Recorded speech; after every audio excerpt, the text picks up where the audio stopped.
Hello there and welcome to Network Africa with me, Cynthia Are. Now, weeks after a power-sharing deal was signed in order to bring the crisis in the world's newest country to an end but failed, the United Nations is stepping in again.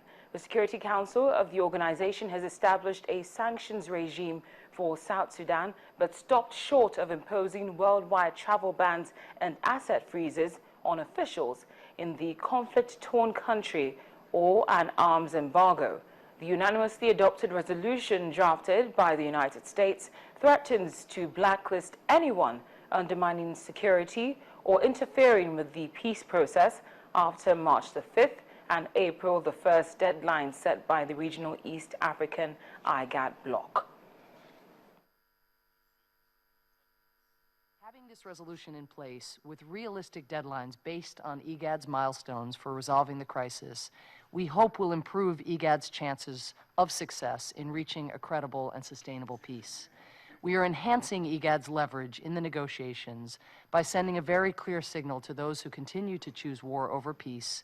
You will be held to account now as we urge you to compromise, to reach an agreement, and later when you are considering whether to follow through on its terms. If, as is often said, the goal is not to target top leaders, but some middle-level individuals, more or less in a symbolic way, who may not be playing a pivotal role in the peace process, such a punishment may be an exercise in futility. On the other hand, punishing persons who are playing leading roles at this crucial juncture in the peace process could be counterproductive against the cause of peace. Joining us now via telephone is the editor of the South Sudan in Focus program for the Voice of America, John Tanza, who is in Addis Ababa. John, thank you so much for speaking with us again on Network Africa.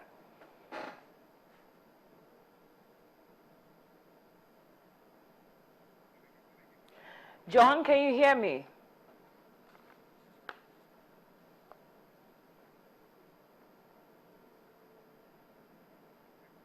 Well, we'll reconnect with John Tanza in a moment, but for now, as the war on terror continues globally, Tunisian police killed 2 Islamist militants during clashes near the Algerian border, where the military has been targeted previously in ambushes. The fighting came after army and police launched a major operation this week to flush out militants from a base in the Shambi Mountains near Algeria. Last month, 4 Tunisian police were killed in a militant attack in the same central region of Kasserine. With its transition to democracy complete after a 2011 uprising against autocratic leader Zine El Abidine Ben Ali, Tunisia's government is turning its attention to tackling economic reforms and also tightening security. Several militant groups emerged after 2011, including Ansar al-Sharia, which is listed as a terrorist organization by the United States and European officials. Additionally, more than 3,000 Tunisians have left to join the war in Syria and Iraq, and the government is concerned about the prospect of returning jihadi fighters.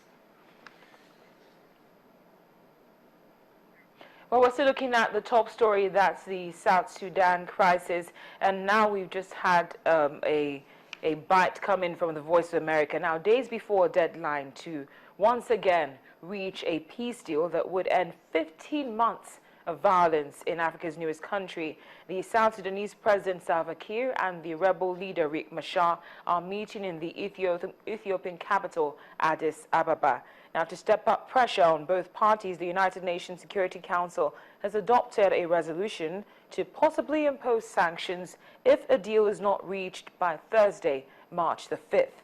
As the world watches the situation eagerly and carefully, our colleague at the Voice of America, Mariama Diallo, has sat down with the South Sudan's newest ambassador to the United States, that's Garang Ding Akwong, for some insight on the talks taking place in the Ethiopian capital and his reaction to the UN resolution.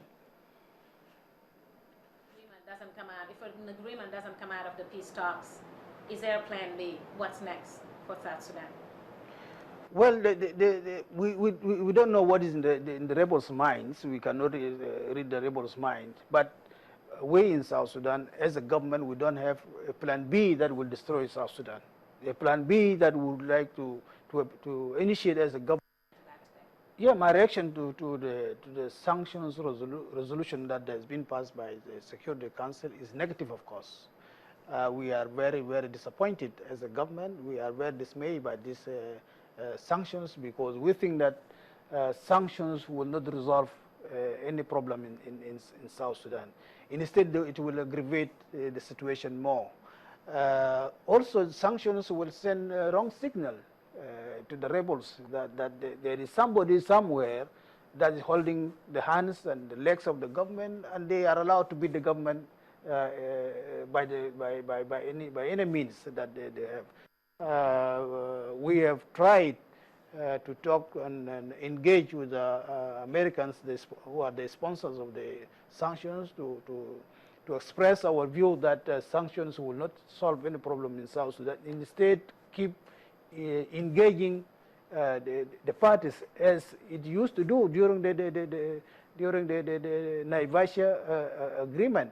And I think the United States has a moral obligation to continue to support South Sudan, continue to support any peace and reconciliation in South Sudan, because South Sudan is a brainchild of the United States and other friends in Europe and elsewhere in the world.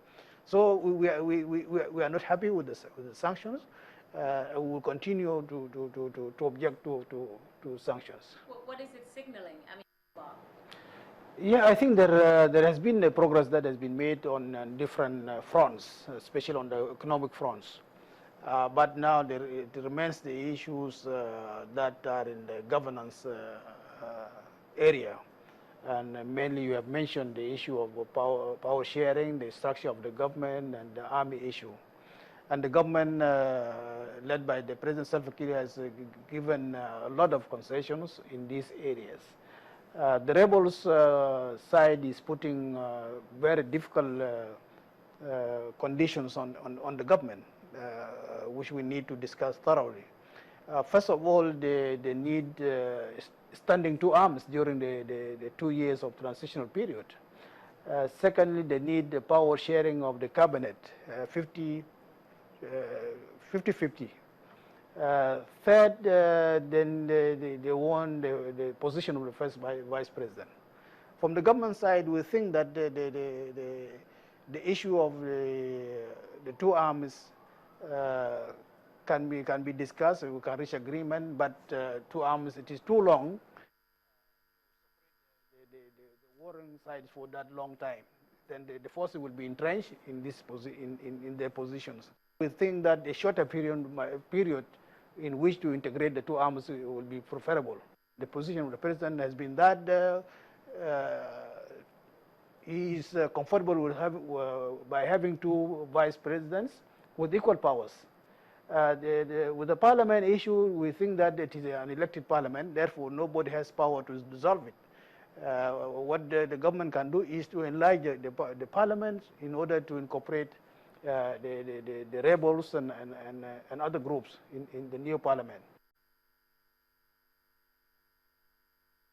That was the ambassador, the U.S. ambassador for South Sudan ambassador in the United States, and he was speaking to the Voice of America's correspondent Mariama Diallo. And that we'll go on a quick break now on Network Africa. When we come back, we're going to be looking at another unfortunate case of illegal migration gone wrong, and it's led to the loss of 10 lives. Please stay with us.